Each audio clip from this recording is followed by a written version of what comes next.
Welcome back, Dr. Onah here with us, political scientist, Department of Political Science, University of Lagos. You were talking about many issues. You said the issues that are to be talked about are outside the purview of the Constitution. Constitutional conference issues. There are also issues that should be constitutional amendment issues. Which ones are outside the Constitution? The ones that are outside the Constitution concern the very existence of Nigeria. Are you getting me? The relationship, for instance, between ethnic groups, the position of the mission of the nation itself. What type of nation do we really want to build? What type of relationship do we want to exist among ourselves, among our people? You know, these things are not to be, you can't find them in the Constitution, and that is where I was talking about the direction being given.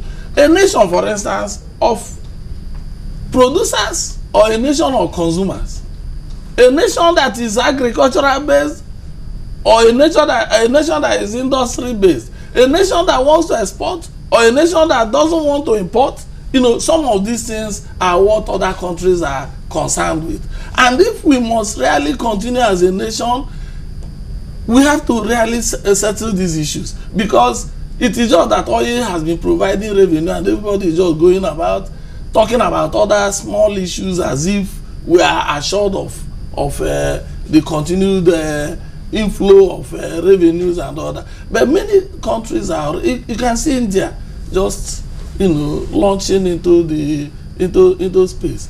These are things that the nation already has an idea about. Yeah. This is the type of, we want to join these people, want to be like these people, or want to exceed these people. And these are the things that the national conference. The interesting thing about all of this, I mean, this India part that you mentioned, what the nation should be, many of them get their backbone from the ivory tower.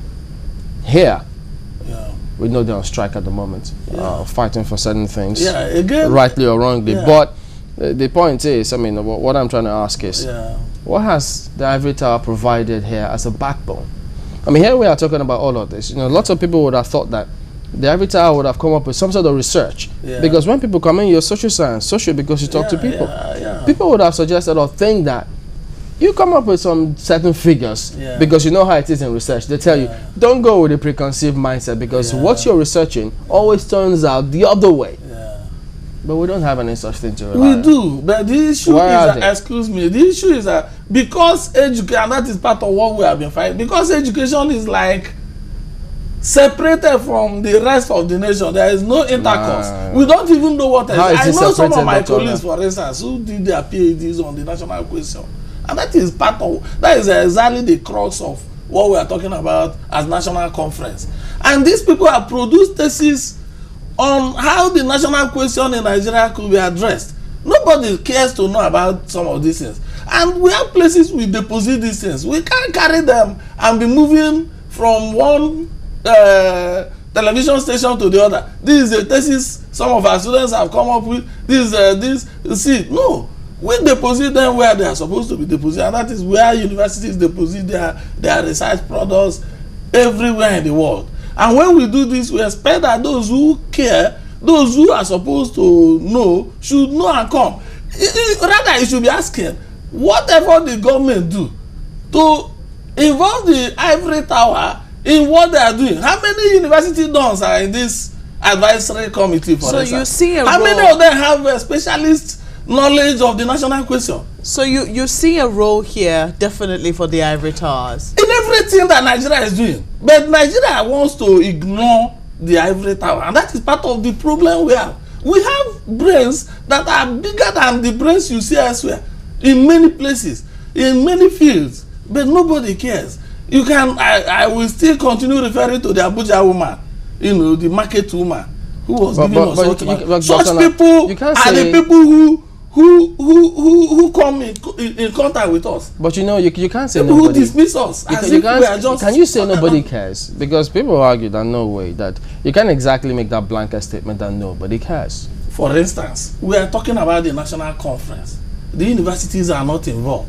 Everything we have been doing in political science revolves around this national conference, the national question. And nobody, I don't think a political scientist is even there. I doubt very strongly that if Chamberlain hadn't raised that question, you know, we'll be talking about the Ivory Towers. Because it's not an issue in Nigeria. No, but even the Ivory Towers themselves do not seem to be asserting themselves as they should. Part of the strike, and look at how Chamberlain has been describing the strike in very cynical terms. You know, no, that's not correct. We want the universities to be central to the development of Nigeria. That is one of the major reasons for this strike. No, you can't say that. Our salary is not involved in this strike at all. You know, Mr. Onah, for instance, you know, even if he were cynical, doesn't he have reason to be?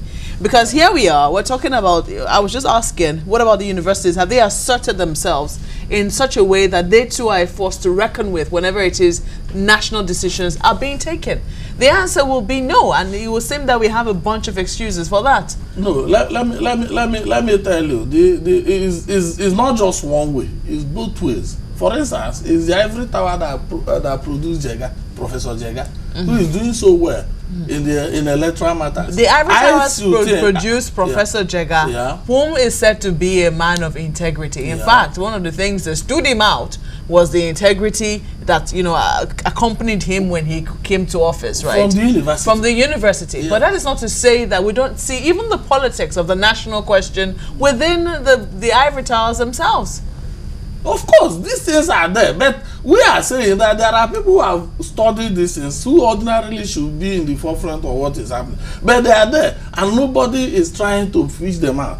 They themselves have done whatever they could do. They have published their researches, they have put them on the, and nobody is tapping from there. And it is not really our own fault. The nation has not asked us to do anything, and we have not done it creditably. I think that the impact of the university, by the time we finish with the strike, and by the time these things are being implemented, what we have been demanding are being implemented, the university will what they say, the town and the ground. Okay, I have a question from a comment or question from Ayodele Adio, who says, well, as much as government is quite culpable, the ongoing ASU matter, but he thinks he's rather surprised that intellectual scholars cannot find an alternative path to save the sector. LBS is in Nigeria, the rank 55 in the world and #1 in Africa. Can university boards learn or adopt a bit of their model? I think it's about LBS is Lagos Business School. Well, I don't know those who rank some of these things, and I don't know the criteria they use in ranking.